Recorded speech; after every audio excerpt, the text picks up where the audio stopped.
বাসায় যে যা দেখেন যে যার দোকানে কোকা-কোলা আছে দোকানে ভেঙে দিতেছে। এটা কিন্তু উচিত নয়। আপনি যদি কোকা-কোলা, আপনি যদি ইসরায়েলি পণ্য যদি আপনি যদি ক্রয় না করেন, তাহলে দোকানদার বেচতে পারবে? তাহলে দোকানদার বেচতে পারবে? পারবে না।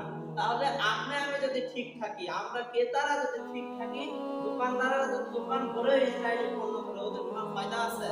কোনো ফায়দা নাই। কারণ ওরা বেচার জন্য কিনে। ওদের যদি বেচাই না হয়, তাহলে তো পণ্য কিনে ওরা তো নষ্ট করবে না, ওদের তো টাকা দরকার। তো যার কারণে প্রকৃত দোষী কিন্তু আমরাই। আমাদের দোষ আমরা দোকানদারদের ঘাড়ে চাপাইয়া দিয়া দোকানদারকে মারধর করতেছি। কি একটা অবস্থা!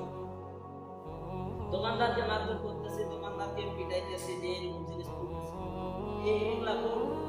আমরা যদি নিজেরা যদি একটা যদি উদ্যোগ নেই যে না আমরা এই জিনিস খাবো না, আমরা কোকা-কোলা খাবো না, আমরা এই হুইল ব্যবহার করব না, মানে ইসরায়েলে যত পণ্য আছে আমরা এগুলোর মধ্যে ধারে পাশে যাব না, তাহলেই কিন্তু বিষয়টা আমাদের ক্লিয়ার হয় এবং এটাই সব থেকে বেশি হয়।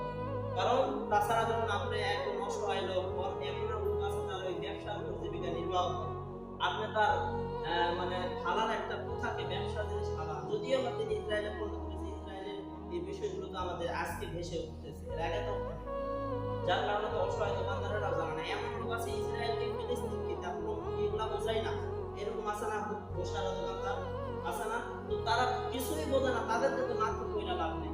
আপনি আমি যদি সেই জিনিসগুলো যদি না কিনি, তাহলে দোকানদাররা সতর্ক হবে না, এই জিনিস আর চলে না। তো আমাদের সঠিক সিদ্ধান্ত হবে কোনটা? আমরা সঠিক সিদ্ধান্ত নিব হলো এইটাই যে আমরা জিনিস কিনবো না, যেগুলো ইসরায়েলি পণ্য নেটের সাথে দেখবেন, আমরা এগুলো করবো না। যদি করি তাহলে ইমানের ঘাটতি হবে। যদি আমরা এই পণ্যগুলো ক্রয় করি তাহলে কিসের ঘাটতি হবে? আমাদের ইমানের ঘাটতি হবে।